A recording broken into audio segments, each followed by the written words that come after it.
Print servers in federal environments create risk and unnecessary complexity. Every new printer, location, or policy adds strain to infrastructure that was never built for today's demands. FedRAMP High Authorized Printer Logic eliminates print servers with a secure cloud-native, zero-trust solution designed for federal IT. With advanced security, centralized control, and simplified management, agencies can modernize print without added burden. See what secure serverless printing looks like. Visit Vasion.com to learn more. Federal Drive is presented by GEHA, Government Employees Health Association, proudly providing health and dental benefits to federal employees and their families. Visit GEHA.com. As the military invests in drones and robotic systems, one question keeps surfacing. How much can those systems really do without human direction? The answer has implications for procurement, operations, and expectations about what technology can deliver.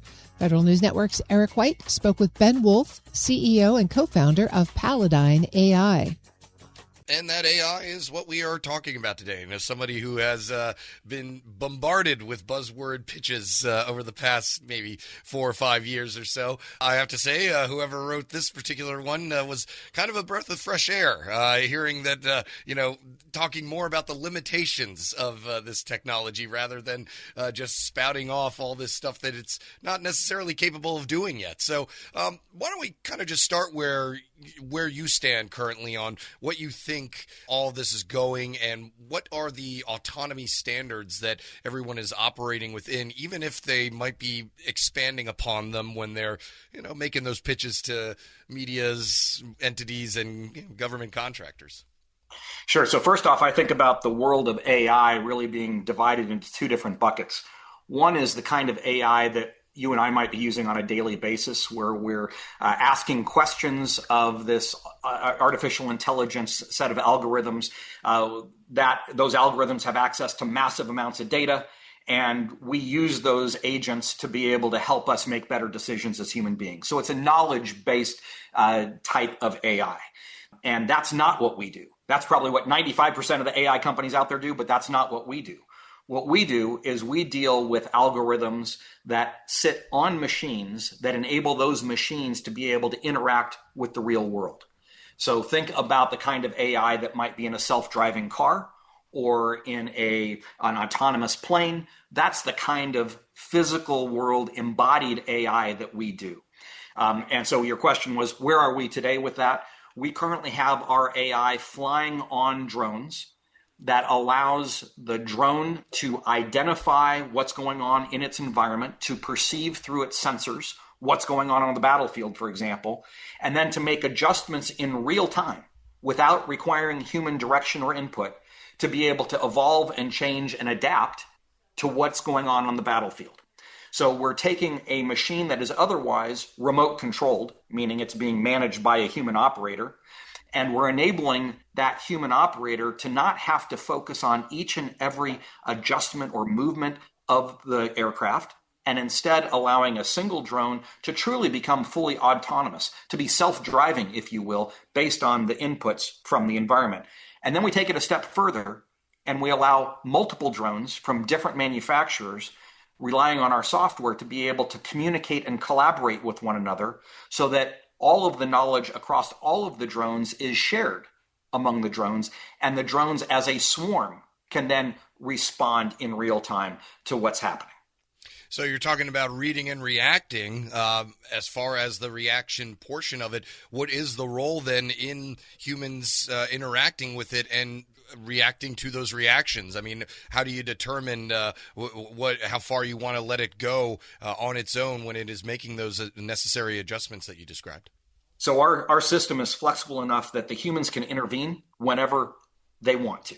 So what the human does is the human first defines the mission parameters up front, determines which drones will be launched as part of a swarm, and then the human can observe the input and data coming off of every one of the drones and how they're actually functioning. A really clear example that we build in is if we're talking about a kinetic solution, where the drone will actually not just be observing, but will actually interact on a kinetic basis. That ultimate decision to strike a target is always left to the human. But beyond that, we can define any number of parameters, requirements, or conditions that require human engagement and interaction. And in effect, a supervisory role from the human. That can be defined in advance when the mission is first planned and set. All right, so then $1 million question, is that true automation? I mean, how many levels of it can you actually get to when you're saying, oh, it's automation, it's automated, but the human's always making the decision? Achieving that true automation in probably most people's minds is, I turn it, it's a crock pot. I set it and forget it. Yeah. Is that ever going to be achievable for something that, particularly on the tactical edge during a war? Is that something we want even? So first of all, there's a distinction between automation and autonomy. The way we think about that is automation is it's pre-programmed by the human, and the machine goes off and does it without variation. So it can't respond in automation. It can't respond to what's going on in the environment because it's a set it and forget it. You pre-program flight paths or waypoints, and you set it and forget it, and that's done. That's true automation. That's not what we do. We do autonomy, where the machine itself makes decisions, not based on human input, but it makes decisions based on what it's understanding about the environment in which it's operating. So that's autonomy. We are true autonomy. So then you ask the question, is that something we want? Is true autonomy something that we want, and where do you draw the line? From a technology perspective, we enable 100% true autonomy. It's up to the human operator to decide when does the human want to put the brakes on. So our technology is fully autonomous. It's just a question of what do we as humans want to impose as brakes or gates or hurdles before the machine pursues a tactical solution. Gotcha. Okay. And so looking towards the future, what is the capabilities of newer technologies coming on? And are we being sold some overestimation then when most people are talking about automation, but they're not? But it's almost as if they're tricking, consumers, investors, all those people with thinking that they're selling autonomy, but they're actually selling automation. I think that's a very valid point. And the problem, of course, is we don't have a lot of common standards that have definitional rigor. So yes, a lot of companies talk about autonomy, autonomous this, autonomous that.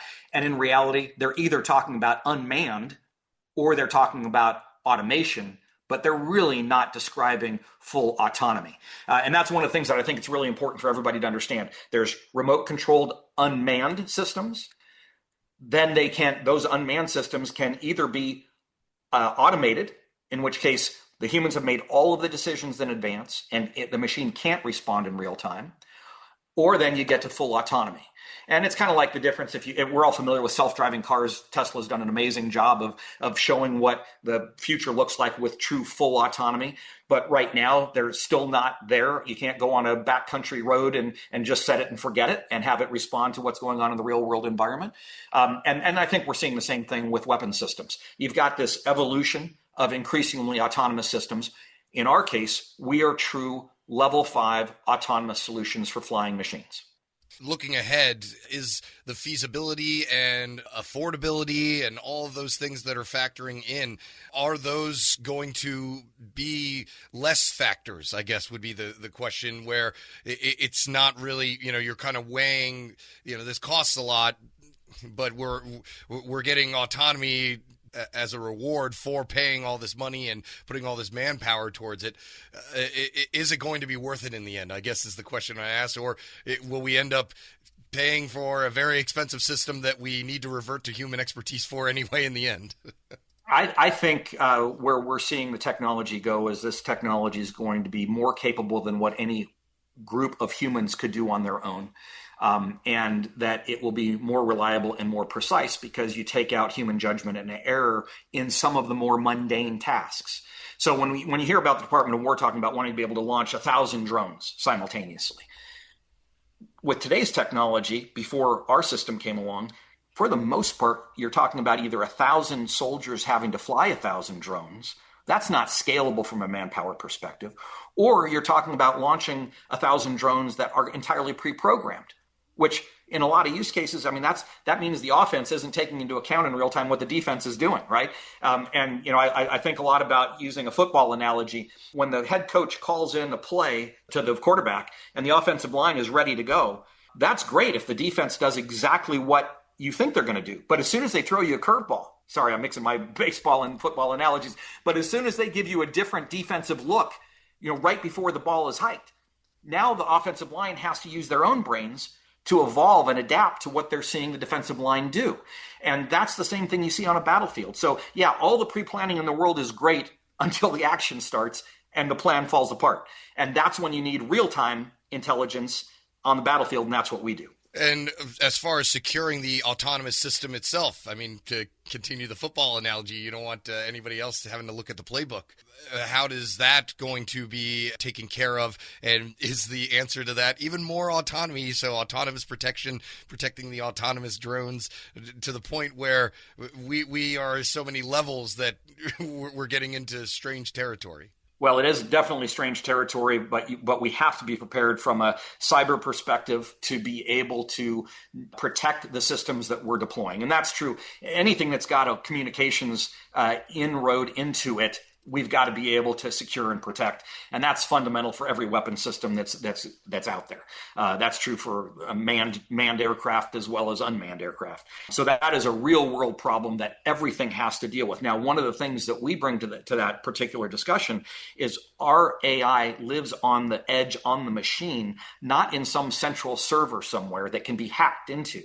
So our whole system, one of the things that's unique about it is the intelligence lives on each individual drone as part of a mesh of a mesh network created by multiple nodes on the network.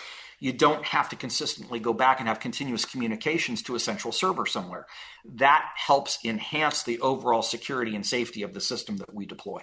Ben Wolff is president, CEO, and co-founder of Palladyne AI. Thank you so much for joining me. Thanks for having me, Eric. We'll post this interview at federalnewsnetwork.com/Federal Drive. Listen to the Federal Drive on your schedule. Subscribe wherever you get your podcasts.